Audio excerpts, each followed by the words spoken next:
there's something in economics called the middle income trap, which is you can get from low income to middle income pretty directly, assuming you're not utterly corrupt.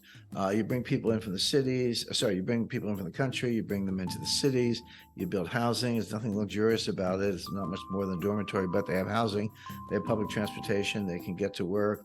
They do assembly style manufacturing. We're not talking about, the German auto industry. We're talking about like Lego style manufacturing where you put things together. People say, well, they make iPhones. Well, they do make iPhones, but all the parts are made elsewhere. They're made in Germany, South Korea, Japan, and elsewhere. Actually, 26 countries for the iPhone. And China just puts them together. It kind of assembles it, puts a case on it, and ships it out. So that's, I don't want to say easy, but that's pretty direct. But then the question is, how do you get from there to high income? Meaning, $20,000 a year per capita or higher. The answer is you can't do it the way I just described. That's middle income.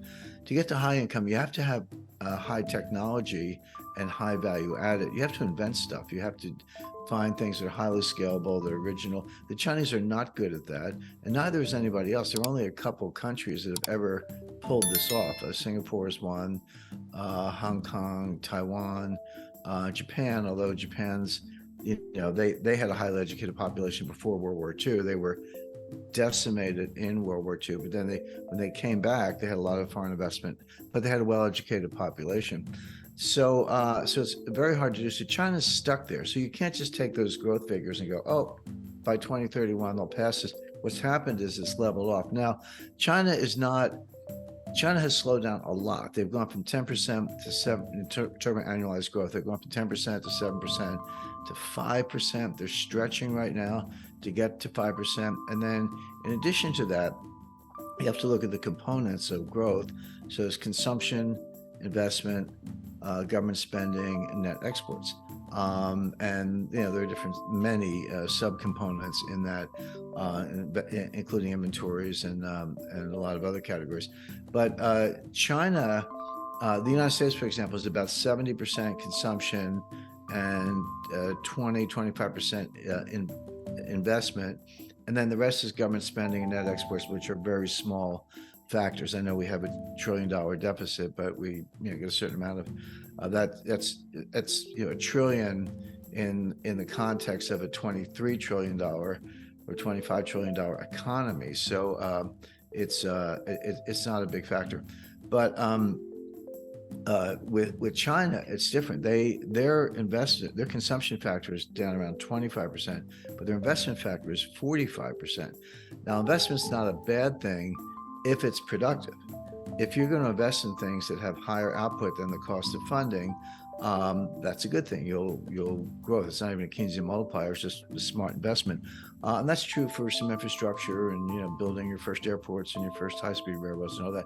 But China has gone way, way, way overboard in non-productive ways. Again, I mentioned I've been to China a number of times. I've seen these ghost cities. I've been in them. I've walked through empty buildings, and the Chinese, the communist people with me, they tell me, well, we're going to fill this up. This is the future Los Alamos of China, whatever. I'm like, guys, there's nobody here. Yeah. And they're like, well, they're coming, they're coming. So my point being, they've wasted it. So if you take the 45% of GDP that's investment and you assume half of it's wasted, and I think that's a good estimate, and you use generally accepted accounting principles, you would write that off. They don't, of course, they just count. I mean, there is real steel and aluminum and concrete and cement and jobs. That's all real. But when they're done, there's nothing there. I mean, they've got a building that's empty, that's not producing any revenue, or a railroad station with 125 escalators that are mostly empty. So they're probably, if you adjust for that, they're probably in a recession already, probably have been. But now the numbers, even without making that adjustment, the numbers are coming down very fast. So whether China is technically in a recession or not is almost irrelevant. What is relevant is the fact that their economy is slowing significantly. A lot of the growth you see is wasted growth, so it's not going to pay off. They're doing all these stimulus plans, and Wall Street keeps saying that Chinese are doing stimulus, buy Chinese stocks. I mean, Wall Street just wants to sell you stocks, but stimulus doesn't work. You can call it stimulus, but it doesn't actually work. Because you're wasting the money. So China is either near a recession, But whether it's technically in a recession or not doesn't matter, because it's slowed down so much. It's not going to contribute to world growth, and the Chinese will barely be able to, kind of take care of themselves, let alone dominate the world.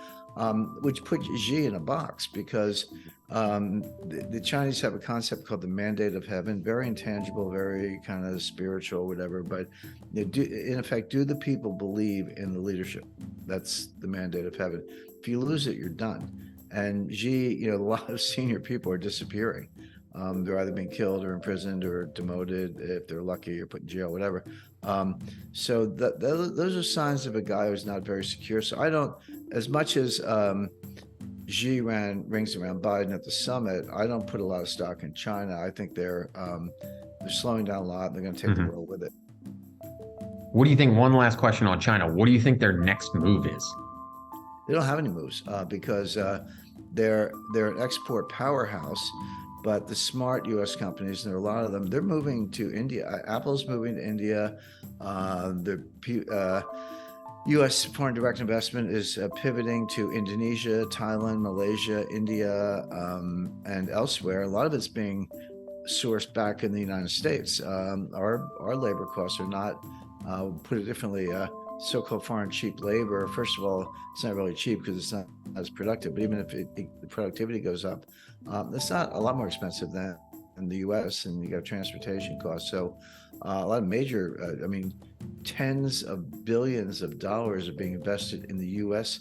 semiconductor industry in places like Arizona, Oregon, Texas, elsewhere. That money's not going to China, whereas it might have in a different time. So.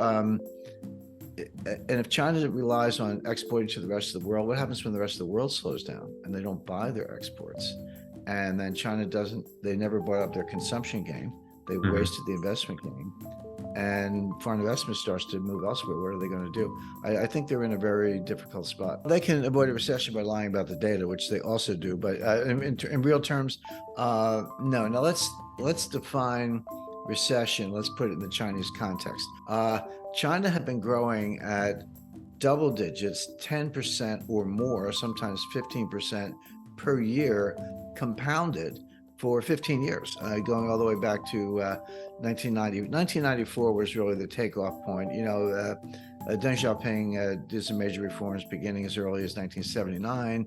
There was good growth in the 80s. My first visits to China were in the early 90s. I was there, not counting Taiwan, because I've been there a number of times, but mainland China, Shanghai. And I actually get out in the country and, south of Nanjing, and been to Xi'an, Wuhan. I've been to Wuhan. I was kind of ground zero for the pandemic, up and down the Yangtze River. So I've been around China, but I started in 1991. And so that's, like 30 years, over 30 years ago. But there were no Americans there. I ran into Brits, Australians. You run into Australians everywhere you go. Some Germans, but no Americans, because it was not long after Tiananmen Square. Tiananmen Square was 1989. The U.S.-China relations went into a deep freeze. Again, I didn't meet an American while I was there. They just weren't around. But it was really 1994 when things took off.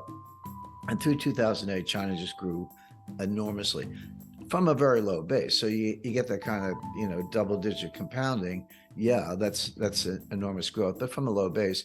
But if you go back to 2007, kind of before the global financial crisis, if you picked up the Economist or the Financial Times or the New York Times, whatever, they would say, well, China's going to surpass the United States in terms of economic output.